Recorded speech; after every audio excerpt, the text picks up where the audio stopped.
بسم اللہ الرحمن الرحیم۔ السلام علیکم، میرے چینل میں خوش آمدید۔ پیارے دوستو، آج میں آپ کے لیے ایک بہت ہی زیادہ دلچسپ، ناقابل یقین اور سنسنی خیز کہانی لے کر آئی ہوں۔ لیکن کہانی شروع کرنے سے پہلے میری آپ سے یہ گزارش ہے کہ اگر آپ میرے چینل پر نئے ہیں تو ہمارے چینل کو ضرور سبسکرائب کریں تاکہ آپ کو ہماری ویڈیو سب سے پہلے مل سکے۔ تو آئیں پھر کہانی شروع کرتے ہیں۔ ایک سفید سایہ میری طرف آ رہا تھا۔ قریب آیا تو میں نے دیکھا کہ وہ ثنا ہی ہے۔ انہوں نے بہت معصوم صورت بنائی ہوئی تھی اور مجھ سے معافی مانگنے لگی۔ سفیر بھائی، مجھے معاف کر دو، میں جینا چاہتی ہوں۔ میرا وعدہ ہے آئندہ میں کسی کو کوئی نقصان نہیں پہنچاؤں گی۔ کافی دیر کھڑی رہی، پھر خاموش اور مایوس ہو کر چلی گئی۔ کچھ دیر بعد خاموشی رہی، پھر پیر بابا میرے سامنے آئے اور انہوں نے کہا، بیٹا اس کو معاف کر دو، وہ تم سے معافی مانگ رہی ہے۔ اس کی یہ سزا بہت ہے کہ سب کے سامنے اس کا چہرہ بے نقاب ہو گیا ہے۔ میں پیر بابا کی بات کرنے ہی والا تھا کہ میرے کانوں میں آواز آئی، یہ سب نظر کا دھوکہ ہے، یہ میں نہیں ہوں، تم اپنا عمل جاری رکھو۔ پھر وہ پیر بابا بھی وہاں سے چلے گئے۔ میں اسی چکر میں تھا کہ یہ چلہ کس طرح پورا ہوگا۔ صبح ہونے سے پہلے قبرستان ایک شور سے جاگ اٹھا۔ قبروں سے مردے نکلنے لگے، درخت ٹوٹنے لگے، پرندے بے چین ہو کر ہوا میں اڑ رہے تھے۔ کچھ درختوں کو آگ لگ گئی۔ جس قبر پر میں بیٹھا تھا وہ بھی مسلسل تڑپ رہی تھی اور مجھے اپنا عمل کرنے میں مشکل ہو رہی تھی۔ پھر میں نے دیکھا کہ ثنا بھابھی کے ساتھ چند اور لوگ میری طرف آ رہے تھے، جن میں میرا مرحوم دوست اکبر بھی تھا۔ انہوں نے مجھ سے کہا کہ ہم نے ثنا کو معاف کر دیا ہے، اب تم بھی اس کو معاف کر دو۔ میں نے ان کی ایک نہ سنی تو وہ غصے میں آ گئے اور مجھ پر قبروں سے پتھر اٹھا اٹھا کر مارنے لگے، لیکن کوئی بھی پتھر مجھے نہ لگا، سب قریب جا کر گرتے رہے۔ ایک سنسنی خیز کہانی۔ فون کی گھنٹی سن کر میری آنکھ کھل گئی۔ کمرے میں روشنی نہیں تھی، شاید ہمیشہ کی طرح آج بھی بجلی نہیں تھی۔ کمرے میں کھڑکی کے ذریعے چاند کی چاندنی داخل ہو رہی تھی، جس کی وجہ سے میں اپنا فون تلاش کر سکا۔ فون میں نے جلدی سے کان کے ساتھ لگایا۔ ہیلو، السلام علیکم۔ بچاؤ بچاؤ، مجھے بچاؤ، خدا کے لیے میری مدد کرو۔ جی کون؟ رات کے اس ٹائم کون ہو تم مجھے تنگ کرنے والے؟ میں ہوں تمہارا دوست اکبر۔ ہاں اکبر، کیا بات ہے، کیوں رو رہے ہو؟ یار وہ مجھے مار دے گی، میرا خون پی جائے گی، وہ میری طرف آ رہی ہے۔ کون کون تم کو مار دے گی؟ ہیلو ہیلو اکبر۔ لیکن کوئی جواب نہ آیا۔ میں نے خود اکبر کا نمبر ڈائل کیا، لیکن دوسری طرف سے کوئی جواب وصول نہیں ہو رہا تھا۔ میں اچانک اس کی باتوں سے پریشان ہو گیا تھا۔ اکبر کی نئی نئی شادی ہوئی تھی، وہ میرے ساتھ بینک میں کام کرتا تھا، ہم بہت اچھے دوست بھی تھے۔ میرا نام سفیر حسین ہے اور میں ایک غیر شادی شدہ ہوں اور آزاد فطرت کا مالک ہوں۔ میں نے الماری سے اپنا ریوالور نکالا اور اکبر کے گھر کی طرف چل دیا۔ اکبر کا گھر کم آبادی والے علاقے میں تھا۔ گھر کے پاس ایک نہر گزر رہی تھی اور اس کے پار ایک قبرستان تھا۔ جلد ہی میں اس کے گھر تک پہنچ گیا۔ اس کا گھر 3 کمرے پر مشتمل تھا۔ 2 کمرے، ایک باورچی خانہ اور چھوٹا سا صحن تھا، جس میں ایک بڑا پرانا کیکر کا درخت تھا، جس کے اوپر بہت سے پرندوں کے گھونسلے بنے ہوئے تھے۔ صحن سے ہوتے ہوئے میں نے کیکر کے درخت پر نظر ڈالی۔ پرندے خاموشی سے اپنے گھونسلے میں دب کر آرام کر رہے تھے۔ حویلی کا دروازہ ہمیشہ کی طرح کھلا ہی تھا، لیکن کمرے اندر سے بند تھے۔ میں نے کافی دیر دستک دی، لیکن کوئی جواب نہ ملا۔ پھر مجھے کھڑکی کا خیال آیا جو نہر والی سائڈ پر تھی۔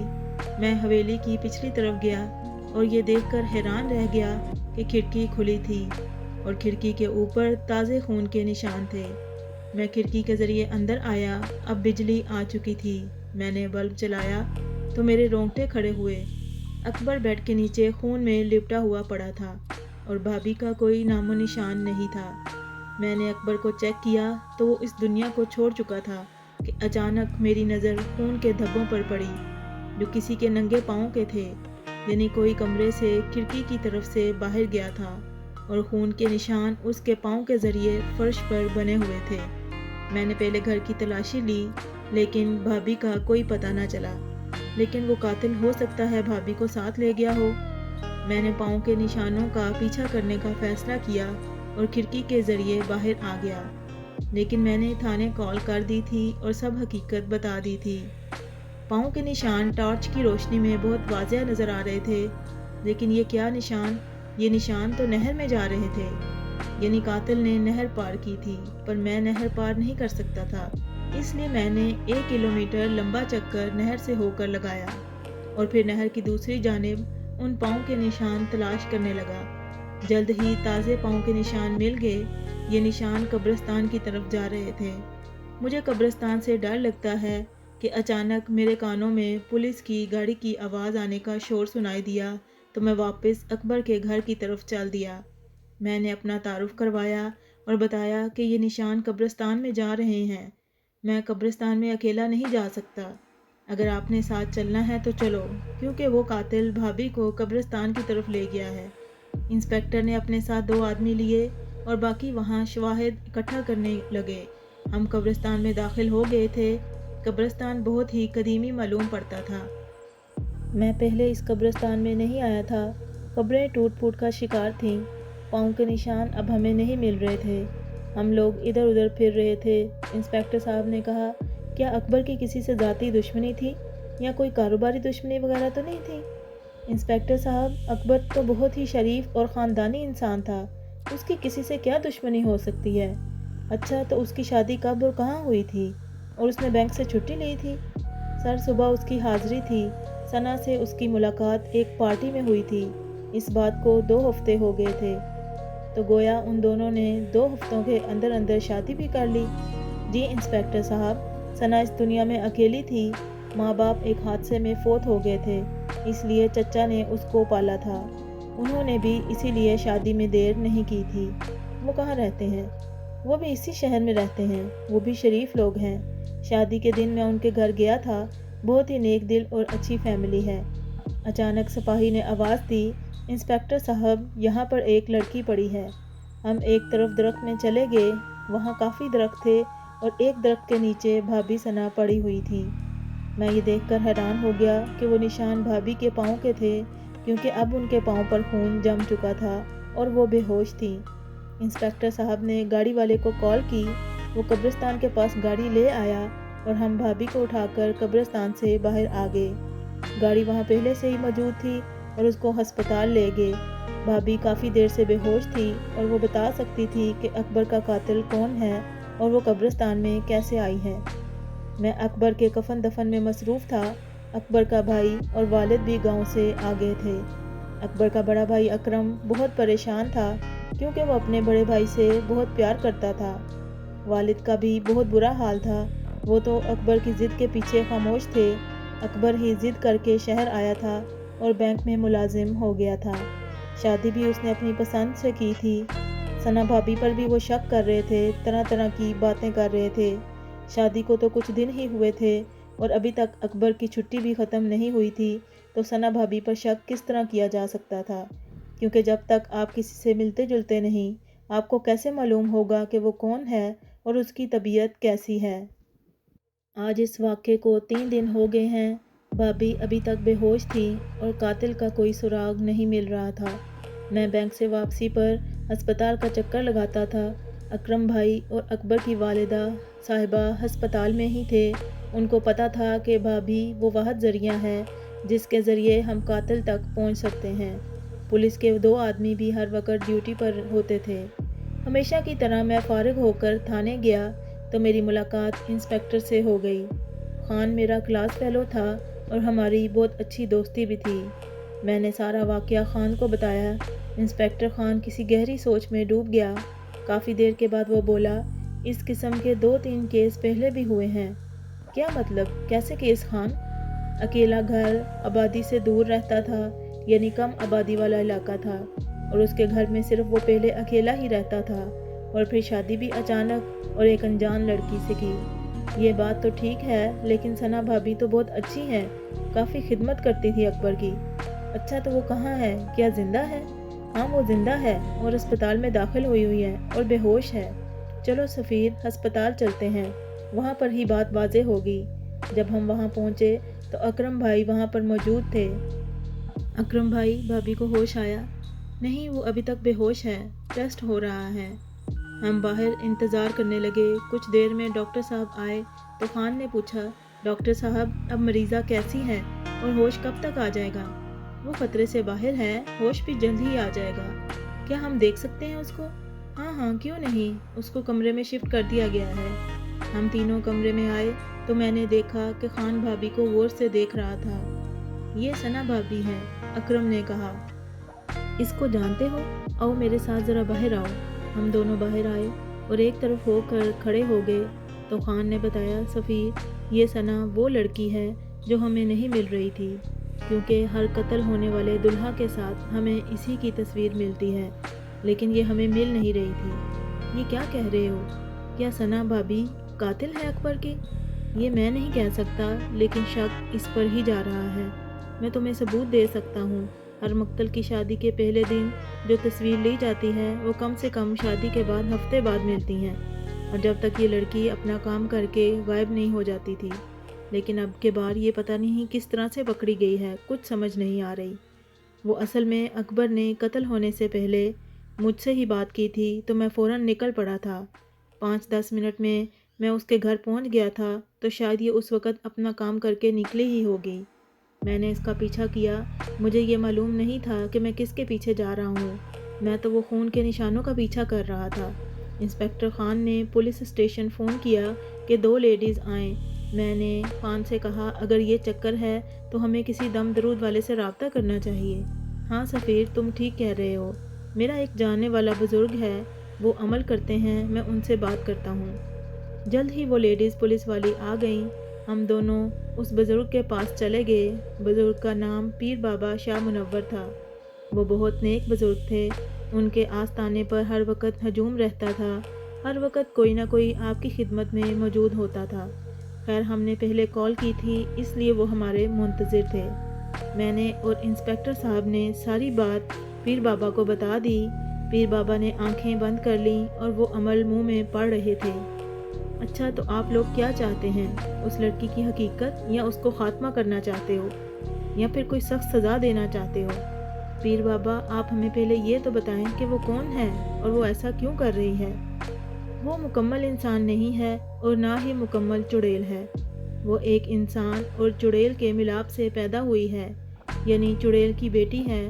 اس کا باپ اس کو چھوڑ کر چلا گیا تھا، جس کو اس کی چڑیل ماں نے مار دیا تھا، اور اس کی ماں چڑیل کو ایک ہندو نے چلہ کاٹ کر اپنی قید میں کر لیا تھا، تو اس کی پرورش انسانوں میں ہوئی تھی۔ اس کے چچا نے اس کو پالا تھا۔ چچا اس حقیقت سے نا علم تھا، اس کو ابھی تک اس کے بارے میں نہیں پتا۔ جب وہ اس لڑکی کی بار بار شادی کروا رہے ہیں تو ان کو شک نہیں ہو رہا؟ آپ لوگوں نے دیکھ لیا ہوگا کہ وہ چڑیل کی بیٹی بہت معصوم اور بھولی بھاری صورت لے کر پیدا ہوئی ہے۔ ہر کوئی اس پر اعتماد کر لیتا ہے اور وہ اپنا شکار خود ہی تلاش کرتی ہے۔ 3-4 دن وہ اپنی خوراک بوجھتی ہے، پھر اس کی چڑیل والی آتما جاگ جاتی ہے تو وہ اپنے شوہر کا خون پی جاتی ہے اور ہفتوں کے لیے غائب ہو جاتی ہے۔ جب اس کے چچا کو اس حادثے کا پتہ چلتا ہے تو وہ بیچارہ اس کی تلاش میں تھانے، ہسپتالوں میں، ریلوے اسٹیشن اور نہ جانے کہاں کہاں تلاش کرتا ہے۔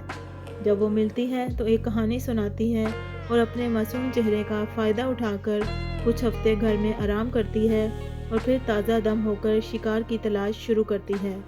تو کیا ہر بار چچا اس کو جہیز دے دیتا ہے؟ لیکن پیر بابا، اس بار وہ کیسے پکڑی گئی اور وہ اب تک بے ہوش کیوں ہے؟ میں نے پہلے ہی بتایا تھا کہ وہ چڑیل کی بیٹی ہے، لیکن اس کے اندر انسان کا بھی خون ہے، اس لیے وہ کمزور اور تھکاوٹ بھی محسوس کرتی ہے۔ اس رات جب اپنا شکار کر کے قبرستان کی طرف جا رہی تھی تو اسے نہر بھی پار کرنا پڑی تھی۔ اس کو معلوم ہو گیا تھا کہ کوئی اس کا پیچھا کر رہا ہے، اس لیے جلدی میں ہی وہ اس درخت سے ٹکرا گئی اور بے ہوش ہو گئی، کیونکہ اب اس پر تھکاوٹ طاری ہو گئی تھی۔ اب ہمیں کیا کرنا چاہیے؟ آپ اس کے ساتھ کیا کرنا چاہتے ہیں؟ اس کو زندہ رکھ کر سزا دینا چاہتے ہو یا اس کو ختم کرنا چاہتے ہو؟ کیا پیر بابا اس پر گولی اثر کر سکتی ہے؟ ہاں کرے گی، لیکن یہ ضروری نہیں کہ اس کی موت اس گولی سے واقع ہو جائے۔ اس کو مارنے کے لیے اسی قبرستان میں